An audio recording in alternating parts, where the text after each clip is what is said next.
Ladies and gentlemen, boys and girls, it is that time. Time for the Blue and Gold Show, and it's playoffs. And Blue and Gold Show brought to you by our friends over there at Coast Central Credit Union. In the studio with me right now, your host, Mad Dog. Mikey Mike, let's go right into Warrior football because Niner football is not what I want to talk about right now. It was a great game. If you have to think about it, Monday Night Football, that either way. Those two teams separated themselves a little bit. Folks, I was talking off the mic before we got in here. I said, even if after the interception, because Russell was driving it for the touchdown. Yeah. After the interception, I went, it didn't matter if we didn't win that game. It was a great game anyway. Yeah. Neither team lost anything out on that one. No, they played it hard. Yeah. Yeah. Well, welcome, Warrior fans, to another edition of the Blue and Gold Show, brought to you by Coast Central Credit Union. In the studio today, we have three members of the number 2 ranked Division 5 Del Norte Warriors. We have Kobe Mitchell, Chase Blackburn, and Eli Larson. Fellas, it's great to have you this morning in on the show. How about a shout out to your family? What's up, Larson family? What's up, Mom? What's up, Dad? What's up, Mom? What's up, Dad? What's up, Cole? What's up, Bliss? What's up? That's old school right there. The Del Norte Warriors enter the postseason riding high on a 3-0 conference record and are 9-1 overall. But there are other reasons the Warrior team is so excited, and that has to do with the emergence of defensive tackle senior Eli Larson. That's right, folks. Eli Larson is suiting up tonight and is ready for playoff football. Eli, what's up? Where have you been, my friend? During the offseason last season, I injured my right knee playing basketball, and I've been doing a lot of rehab, pushing myself to physical therapy to get back a couple months early so I can play with my boys. Well, yeah, Eli, we've been watching all year. I'm very keen to what goes on out there. What kind of duties you been doing down there on the sideline? I've been just trying to have fun out there, do water, been cleaning cleats with the rack thing. I see you carrying the cleat rack. I see you with the water bottles. You've definitely been a big part. How much has that meant, to you to actually be out there and be part of that? It feels great. I like being a part of my team. It's nothing else can beat in the world. Best thing in the world. Now, with the playoffs being pushed back 1 week, you got cleared by the doctors. You get the opportunity to come out and finish the season on the field as a senior. How much does that mean to you running out of Mike Whalen Field tonight? It means the world to me. I've been praying for it for the past couple months. Awesome. Well, you're going to get the chance tonight, and we're really proud of you, and everybody's stoked to see you out there on the field tonight. Also with me today is standout fullback and linebacker Kobe Mitchell. Kobe started off with gangbusters at the beginning of the season, breaking off 300-yard rushing games before getting dinged up midseason. Mitchell has worked his way back in the mix as the Warriors make this playoff push. Kobe, how do you feel this week's gone?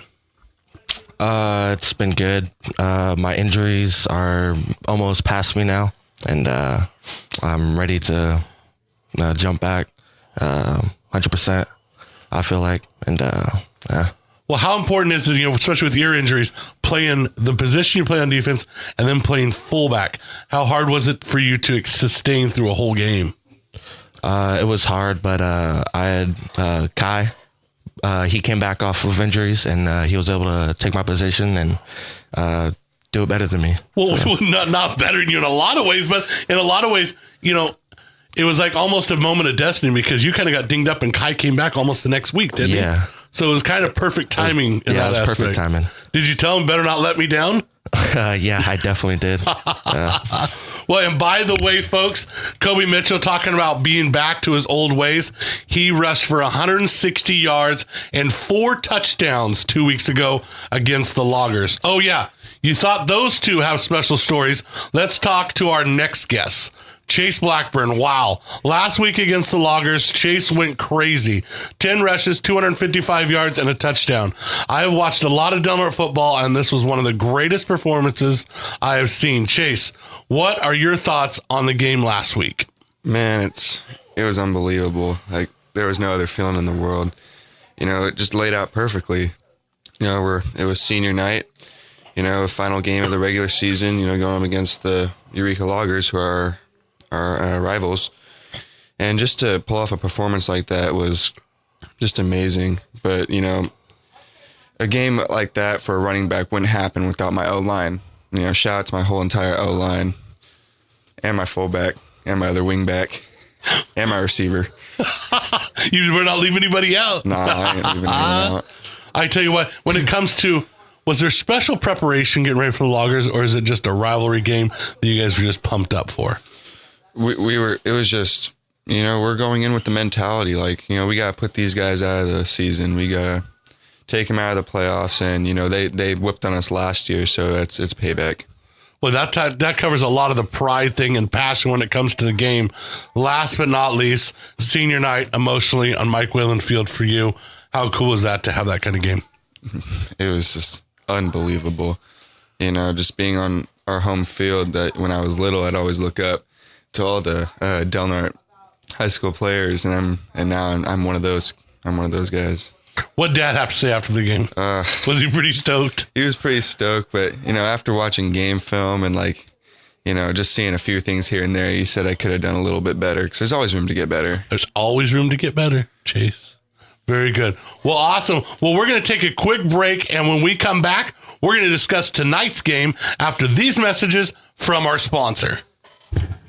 This Thanksgiving, think outside the oven with a brand new grill from the Ace Thanks Grilling event this Saturday, November 16th from 11 to 2. Head to your local Ace for great deals, giveaways, and turkey grilling demos, showcasing our top brands like Traeger, Weber, Big Green Egg, and more. Plus, get free assembly and delivery on grills $3.99 and up. Don't miss the Thanks Grilling event this Saturday from 11 to 2 at your local Ace. See participating stores for scheduling or exclusions. Free assembly and delivery for Ace Rewards members valid through December 24th. Ace is the place with the helpful hardware, folks. Napa know-how. Now at Napa Auto Parts stores and Napa Auto Care centers, buy a 2-pack of Night Vision Brilliant headlamps and get a pair of ProFormer wiper blades free. Because when you put safety first, your equipment shouldn't be second rate. So upgrade to Napa Night Vision Brilliant headlamps and get a pair of ProFormer wiper blades free. Do it yourself or have it done for you. That's Napa know-how. Napa know-how. At participating Napa Auto Parts stores and Napa Auto Care centers. Some restrictions apply while supplies last. Offer ends 12/31/19. Hi, Crescent City. I'm Robert Machado, manager of Coast Central Credit Union. Do you want free checking? We've got it with e-statements. Coast Central makes it easy and pays higher interest rates too. Plus, we have online banking and mobile banking, competitive loans, retirement planning, and much more. Experience the credit union difference. Personalized service that can't be beat. Come find out why we've been voted best financial institution for so many years. We're located at 660 L Street, or visit us at coastccu.org. Member NCUA, Equal Housing Lender. Can I? Welcome back to the Blue and Gold Show here Friday morning as the Warriors get ready to take on the Alhambra Bulldogs, and the Bulldogs are coming into the game 5-5 on the season, and Del Norte is 9-1. Game slated for a 7 o'clock kickoff tonight. And with me in the studios today are Chase Blackburn, Kobe Mitchell, and Eli Larson. Eli, it could say I've been waiting for this game. You could say you've been waiting for this game all season, considering it will be your first. Eli, what have you seen on film that worries you about the Bulldogs? The Bulldogs, they got a nice receiver, number 7, and they run a spread, so it'll be pretty easy because they won't have that many linemen to stop me and Kai. That makes a difference. When it comes to a spread offense, like you said right there, like you said, when I talked to you before we went on the air, I said, what are the playmakers? And you simply said, I've been paying attention to what I had in front of me. And I think that's the mentality of the defensive line when it comes to your job up front. The playmakers to the outside sure are important, but what are your duties as a defensive lineman when they do have playmakers to the out front? Pressure is my big thing. I like to keep the pressure on the quarterback. Always just got to get in backfield. Absolutely. Kobe, Alhambra has lost 4 out of their last 5 games. So when watching the film, how can the Warriors take advantage of this struggling Bulldog team? Well, it starts at the line of scrimmage. Our O-line got to get the push on them and open up the game for our running game and let our running backs do it. Defensively, what do the Warriors have to do to try to stop this spread offense? Pressure. by our D-line. Just pressure. We got to get to the quarterback. We got to make him feel our presence, and hopefully he can make a few mistakes, and our defensive backs can finish the job. It's kind of nice having Eli coming back when you need a pressure game. Yeah, our best defensive player from last year. Absolutely.